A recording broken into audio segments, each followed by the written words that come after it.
And in terms Yeah. of numbers of students, like how many events have you carried out so far? How many students do you have? So far, we've successfully taught almost 100. So like it was like in August, it was like 84. So now it's like almost How long 100. was the course?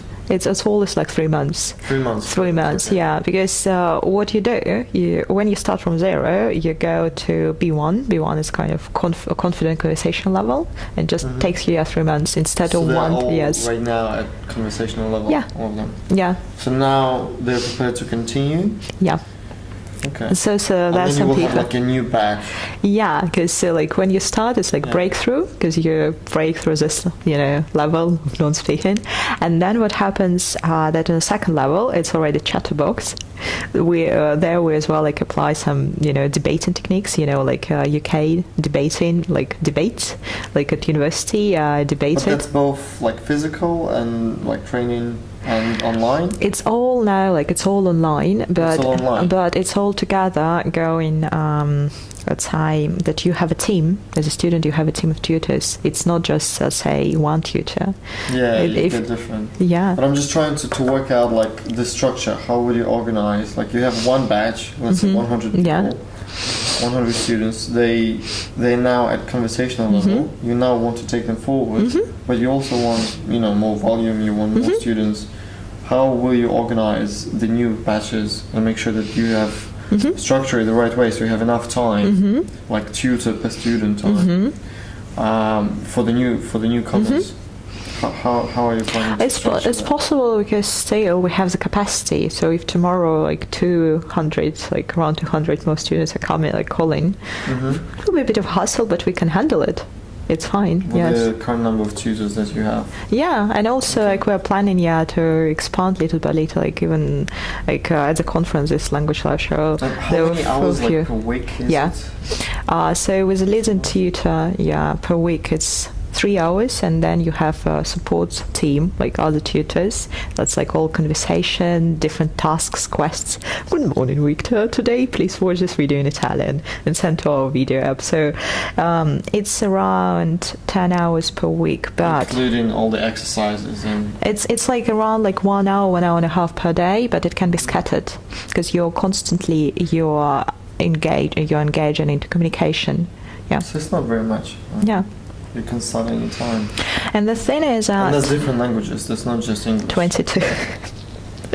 22 languages in total right now. We are like all together speaking 22. Yes, it's a bit different with Asian languages, but we are getting there as well because it's a bit different structure. But if we're talking about all European languages, not a problem. People get in, people go, because I would say a lot of people just agree on, say, some crash course 3 months or 6 months before they actually move abroad. Because we have like people who are moving from here, for example, to Switzerland because of work, or people who are moving to France or to Spain. And it's quite fascinating that by the end of the course they're actually moving and they can speak and they can adapt already, so they're prepared as well psychologically. Yeah. Interesting. And did you like realize at a certain age that like you're sort of different to all the other kids, like studying at school or even university, that like Maybe stubborn. like one stubborn. Stubborn, yeah. So you've realized that at the age of 14, 16? No, I think, it's like coming back to childhood, because I used to practice synchronized swimming. So synchronized swimming is just, I think, one of the hardest sports, because when you go training for 6 days per week and just 1 day, it's kind of for homework. So you don't have time to rest. And that's why I'm still used to working hard and being resilient. And whatever happens, you know that you need to work. So you don't have time for a breakdown. That's the thing. And I believe that is super important for entrepreneurs, especially for young guys, for who are doing it like for the first time, to handle problems and to handle crises and know how to resolve it just like that. Did you have any difficult moments, like in your business, when you thought, you've just started, there were a few challenges, and then you kind of sort of sit down, put your hands in the air and saying maybe I shouldn't do it, like maybe, like have you ever faced like a situation like that? I would say that I never thought that I should shut down the business or anything. No, I never thought about that. But there were difficult moments. For example, we got, so after we started, we were looking for different competitions, challenges, typical, right, self-fundings, and we got into UK Vasti Startup Challenge, and it really got intense in August, when you have to be like in this challenge kind of accelerator / incubator, or like the whole day alone, and I had to push like all students to tutors, and it was really hard for me. And at some point, one tutors got a fantastic offer in India, and she had to go. So people started to go. It was just one case, I would say, from the very beginning, and so now we kind of we figured out, but it was really hard at that point because you didn't have a backup plan or anything for that. I just didn't expect it. At that point, but it was all right. We worked out that we played it right. But that night, it was really hard because later on, same night, our mentor sent like not a bunch of tasks, and I ended up writing a huge letter to him saying that I'm not going to do this because I have that, and I have the crisis.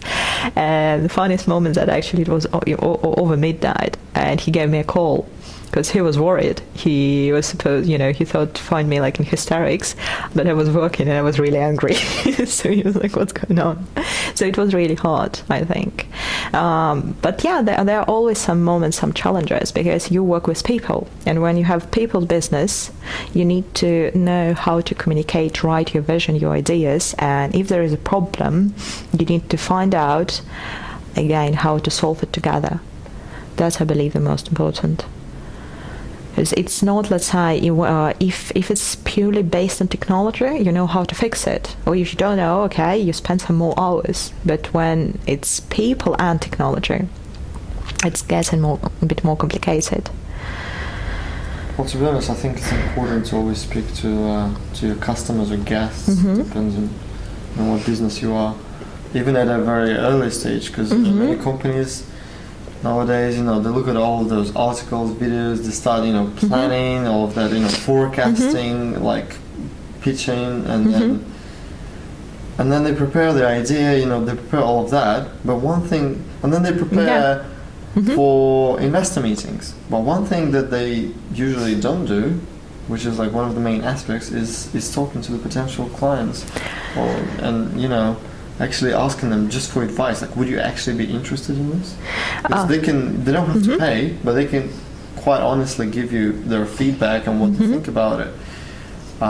Isn't this the best thing to do? I mean, they can even help you make it better, and then you can use that, to pitch to your investors and change your plan accordingly. All of this forecast, it's just like, many people send me stuff like to look over it. Sometimes it just doesn't make sense. I'm like, have you actually spoken to anyone who could be interested? They're like, yeah, but we've read about the trends, we did our market research, but market research can never replace real people. You should always speak to them, even at the very early stage, and once you start sort of building up. Go out of the building. Yes. Yeah, speak to people. Indeed, it's super important, and I believe that actually helped to make EuropeOnline happen, because I even can't call them clients or customers. I call them students, because it's still like it's still this kind of teacher mentality. But considering how much time you spend with them, I mean, they must become a part of your family. It's like a family, because even now. Definitely, like all the tutors, colleagues, teaching them. I'm checking almost on every, student, every person, and I still, I know not just like a name, surname, or like, let's say a language or level of language. I actually know what's going on in their lives, and I think it's amazing because you kind of you get this connection with people, and so if they're late for the seminar, they tell you why. Kind of, yeah. I think it's really important, and also it's when you leave this kind of this style, you notice so many interesting things like about people's lives, like, you know, anthropology.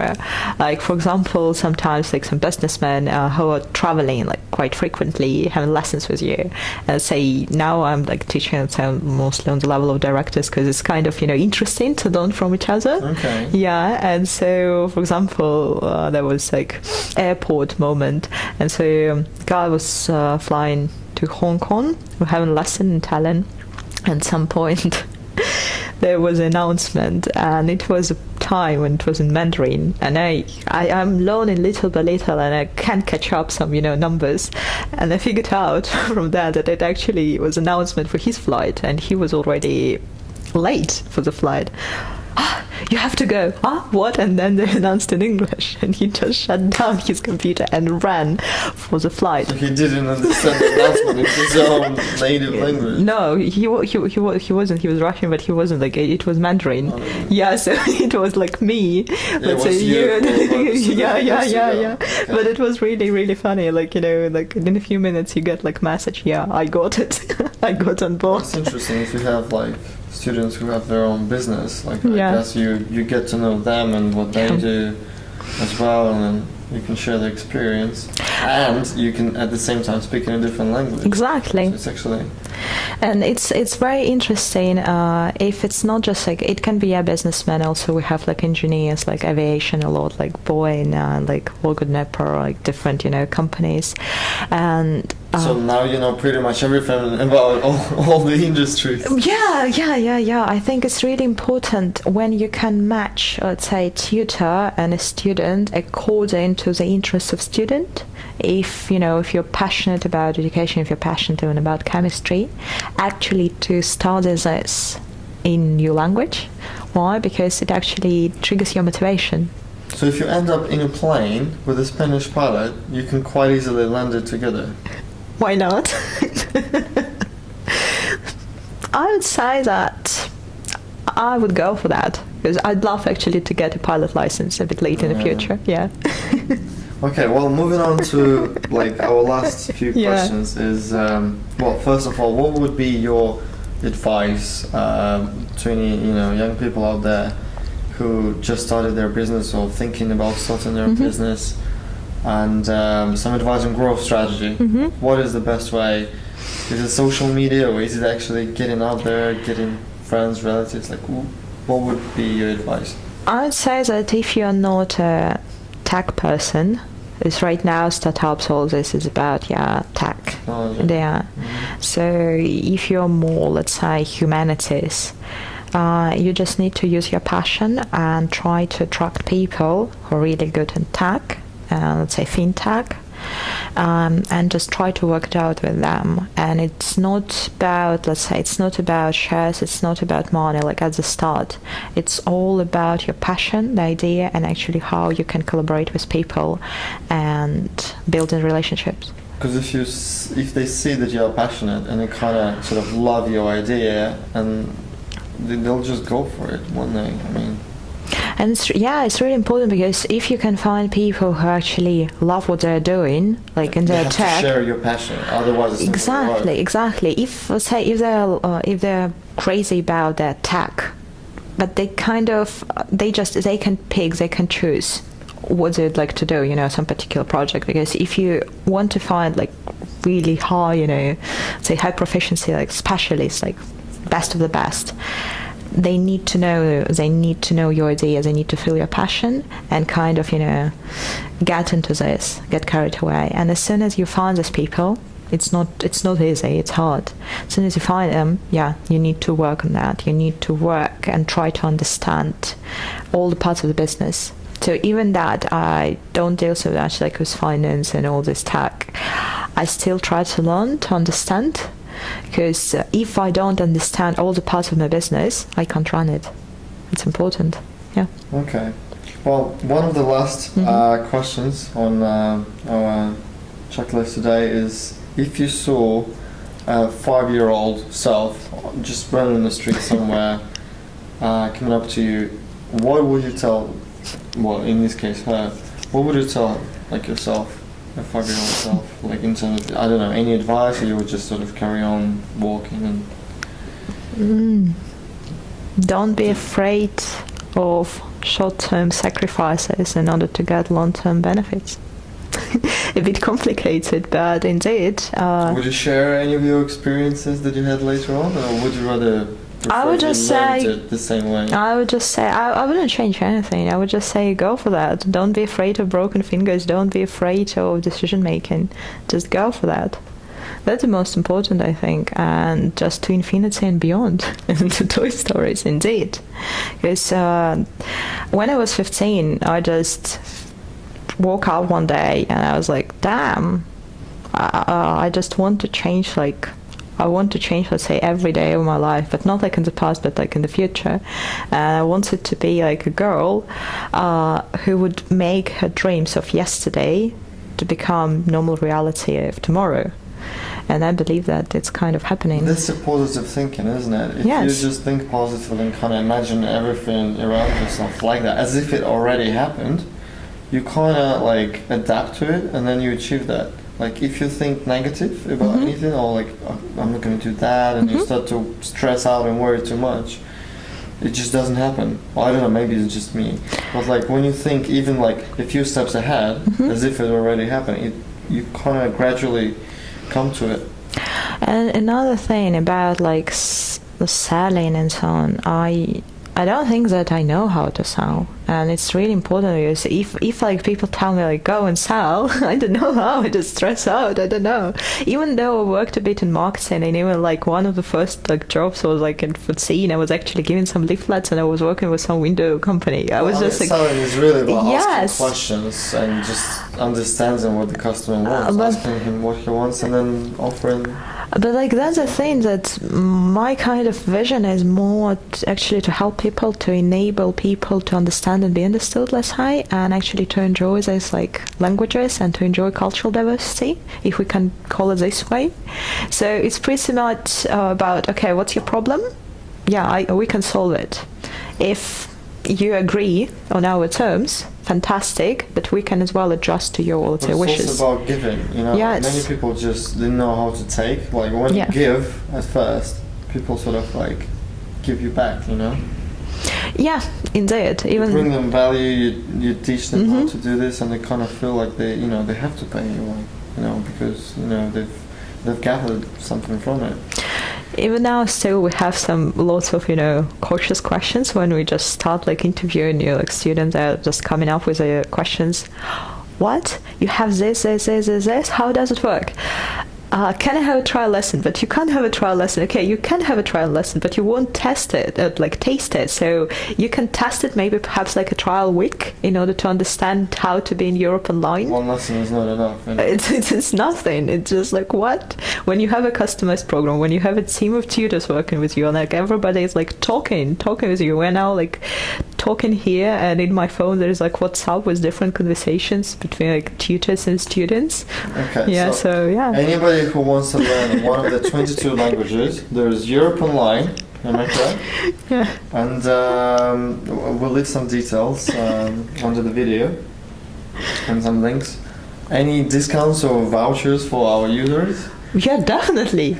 Let's go for that. Okay, so if we go into the website, you can just write Yunus, yeah?